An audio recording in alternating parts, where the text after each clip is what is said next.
You had my curiosity. Now you have my attention. Claire, I'm not standing here asking you to marry me. I'm just asking you not to marry him. Ghostbusters, what do you want? We're fighting an army of robots. And I have a bow and arrow. It's the Al Travis Show. We've always loved having him on. We call him Colonel Doze, Senator Jeff Howe. Don't take this wrong, and I really don't want you to take this wrong, because you, in my opinion, have always been very honest with us on this program. You just say it the way you believe it, and I love that about you. Is it even a little more freeing with the idea that you're not running again? Is there more Jeff Howe there, or is it just the same because you've always been that way? Well, I don't have to change much. I've pretty much always been that way. My legislative assistant would tell you, Nicole would tell you that when there needs to be a little fluff and stuff and, send the generic email, she takes care of that. She knows which ones I need to respond to, and I'm pretty blunt, and I just tell it like it is. I believe that. It is a little bit more freer now because I don't have to get anybody's vote, but I never have looked at it that way. I've always looked at it. I'm going to tell you, I can't give you a different answer than what I normally give you. No, that's why I asked you, because it's different for you. Because I honestly believe I don't want to say stepped in it, but you've said some things that got people pretty riled up because you're just honest, your side. And so how does it free you up if you're not getting reelected? I don't know if it changes you much, but I think that's different for others. I mean, there's a difference in legislators, right? I mean, some will tell you what you want to hear. Exactly. And I'll go even further that there are legislators down there that sit in their office and wait for the lobbyists to bring them bills, right? Okay. And they take those bills and they push them through. And when they get done in the Senate or in the House, they're done, right? Because the lobbyist works the other chamber. If it's a senator, they do their job to get it done in the Senate, but the lobbyist, it's their job to get it done in the other chamber. That tells me something about those legislators, right? Because they're the ones that when they get a call from a constituent, then uses their staff to call whatever agency that the constituent's having a problem with. They take that answer from the agency and send it back, right? Yeah, this is what the law says. This is what it does. You see, to me, if the constituent's got an issue and the agency's got a response, and this is the law, well, if I think the constituents has a point, I'll draft legislation to change that law, right? Gotcha. So then when you do that and you're crafting your own legislation, now it's up to you, because you don't have a lobbyist on this, right? You're the lobbyist. Now you got to go find a legislator in the other chamber to carry the other side of this deal. So it requires you then to have that dialogue over there. And when you push it through on your side, then you've got to take whatever amendments you made or whatever and get it to that other legislator on the other chamber and help them shepherd it through their side. That is so interesting, because yesterday we had Senator Putnam on the program, and we were talking about the OLA. I was going to ask you what would possibly get done in the next legislative session, and he brought up OIG. Thank you very what did I say? Okay, one of the alphabet soups. The one where we get somebody who can do something. Sorry about that. It's early. And he said, well, the Senate got it done. It's up to the representatives to do that. And I said at the time, I said, well, that's not what the rest of us want to hear. I'm just Al, got to do what I got to do to get by. The Senate passed it, but that doesn't do me a weenie bit of good. And there's nobody pushing that bill if it isn't for legislators, right? So does this die on the vine? Is that what he's telling me? Well, that's what he's telling you. So that, and he wasn't in the room, because I was in the room part-time, because I had, when they had their meetings on the OIG with they had senators and representatives in the same room. We were all working this thing. But my problem is I had a committee that met on Tuesday nights, and that's when they chose to see. So I struggled getting to those meetings. But they were all working it together. But the House had a different twist to it than the Senate did. and it all stemmed because where it sat and whether they had whether it sat in the executive branch and had prosecutable powers, and whether it sat in the legislative branch without the teeth in it. Yep. And that was the difference. And they weren't going to take the Senate's language, even though they tried to get it through. And the governor, you can say what you want, the governor basically told him he didn't want to see it, right? Okay. So he didn't want to have to make the decision. So this is where this goes then. So I would have told you in June and July after the Hortman and the Hoffman shootings that this gun thing is going to happen. We were talking a special election was on the horizon. And then, of course, the fraud thing breaks, and all we're talking fraud. So I'm thinking fraud's going to be your issue in 2026. And now we have the ICE thing. That's going to be the issue in 2026. We're looking at, in 2 days, possibly losing some federal funding. What is the topic that's going to happen? Does the governor, if I'm not mistaken, has put out an edict about whether you can carry at the Capitol or not, and I'm not too sure he's allowed to just do that. Don't you guys have to vote something in? I don't know if he's allowed to do it or not. What is the issue for 2026? Yet to be determined. What are you talking? You go in February 17th. You're not. Well, you don't. Are you talking about the election? Or are you talking about? No, I'm talking the session. What can get done? Is it going to be a gun control thing? Is it going to be something about fraud? You know, the Office of Inspector General.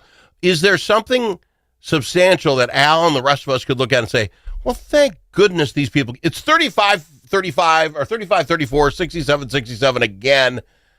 What gets done? I think you're going to see a few things get done. I mean, believe it or not, I just had conversations with, through text messages with Senator Hoffman. Okay. We've got a bill that, and guess what? It was me, Senator Hoffman, and a legislator we had a representative. So we had both chambers. We're working a bill for helping law enforcement, right? Okay. So we're pretty sure we can get that one shepherded through. So there's going to be certain things that we work on that we're going to get through, but there's not going to be anything earth shattering that is going to be headline making that people are going to want, because they're just too in camp. And I'm going to work some issues. I tell you what, I'm going to stir the pot. You know, I'm going to hit the puree button on a few issues. National Guard stuff is near and dear to my heart. Law enforcement, public safety. I'm going to hit it hard. That's my last hurrah, right? I've got 100 bills. I've got 100 bills sitting there, right? Rattling it off. And I've got new ones coming. So I'm going to pick, a half a dozen of the hot topics. You know, there's going to be certain ones that are going to have what we just talked about, the lobbyists that are going to be pushing them, right? And they should be, we'll see how they go. Then there's going to be some that I'm personally pushing because I want to see National Guard members. You know, you served active duty, right? Yes, sir. I was a reservist, yes, sir. You were active 6 duty years. And reservist, right? I was 6 years in the reserves. You didn't serve on active duty. No, I did not. 6 years in reserves. So here's my point. So you've got a guy that I've got a friend of mine who's deceased now, but he served 6 years in the Navy, 2 years in active reserve for his 8 years obligated. And he spent in the Navy now, he spent all 6 years in Fallon, Nevada. Okay. Right? He was a tradesman by avionics stuff. He was fixing overhead projectors and slide projectors, that type of thing. Now, that individual never seen any combat, never went anywhere. He's eligible to get buried in a state veteran cemetery. You are not eligible because you didn't serve 181 days in active duty. You're not a veteran. See, That's absolutely asinine in my opinion. Here's my complaint on that, because I've split trained. I wanted to go to college in between. So I went for basic in Oklahoma, and then I came back, went to school, then went back a year later, which mentally is screwed up. You know you're going back to heck, and it's going to mess with you. But when I get done, I don't get the GI Bill like everyone else because I don't have 181 days straight in the service. I have 2 100 days in a row. It's like, or back, you know, 2 of them are like, it took me longer. What are you talking about? You don't get the benefits for it. I find that ridiculous, but you know, it was 83. Here's the deal. That basic training in AIT doesn't doesn't get you qualified for the 181 days anyway. Because really? you're on training orders. It doesn't Oh, it's not the same set of orders. So it doesn't work. And that's my get, is that we all signed the same paper, right? Yep. You didn't get the unlucky draw to go to war. Yeah. I got the lucky or my number came up, right? I went.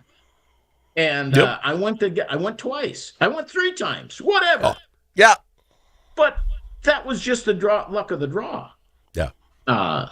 Some folks got the number, some folks didn't. And some people even volunteered and didn't get to go. Yeah. Right? Well, I was the luckiest time ever.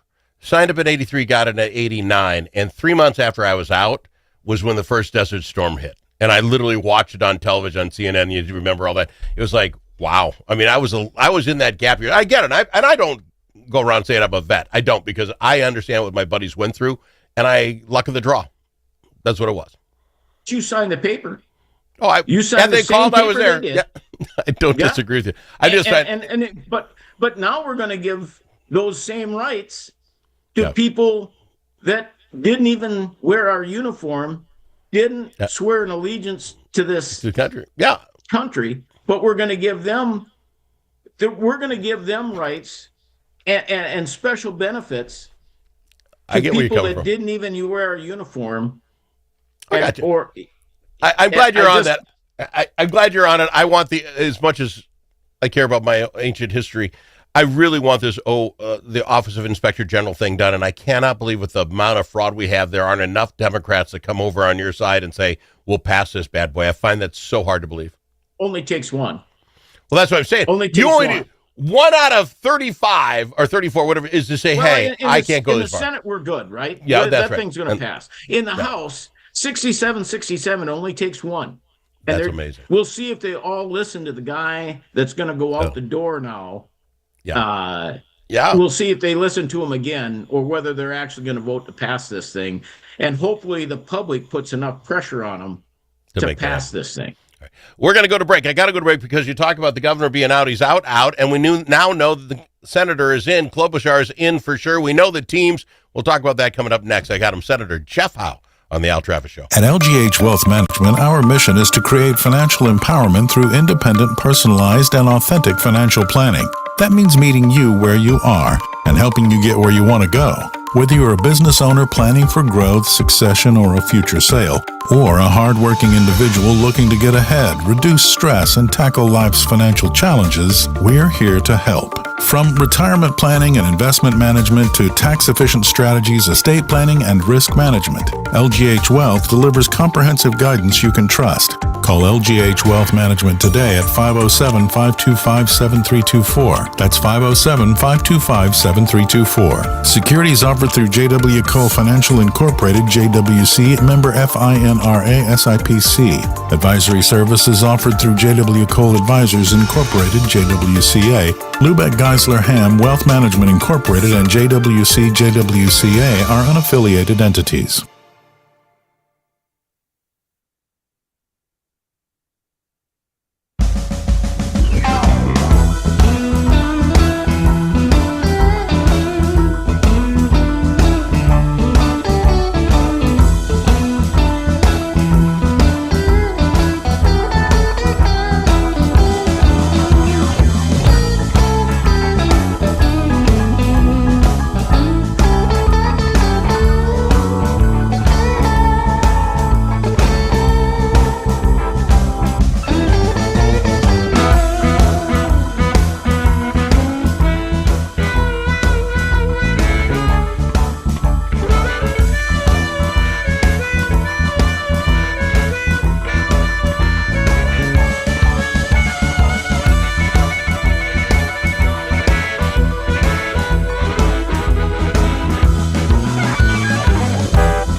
Al Travis Show, the last place you can go and hear all sides. Respectful, thoughtful, and grateful. All right, so the Democrats have now decided who is going to be their gubernatorial candidate. Amy Klobuchar, Senator Klobuchar, put her video out. She's in. I get her video. She's has until the Republicans figure out who they want. Time to rip on Trump and Trump bad. I get it. She lists all that's gone on with good and pretty, and I get that. What I found interesting about her video, and I'm sure you must have watched it, she doesn't actually talk about Minnesota issues. I didn't hear anything about how she was going to stop the fraud that's going on here in Minnesota, that what she was going to do with the gun laws, the stuff that we were talking about up until this last week. Are you happy, sir, that we at least know for sure we're running against now as far as the Republicans go? Is that a good thing? Well, it's like I said before, it doesn't make any difference who they put in because they all got to wear the same sweater, right? But do you think she'll be pushed? She didn't answer that.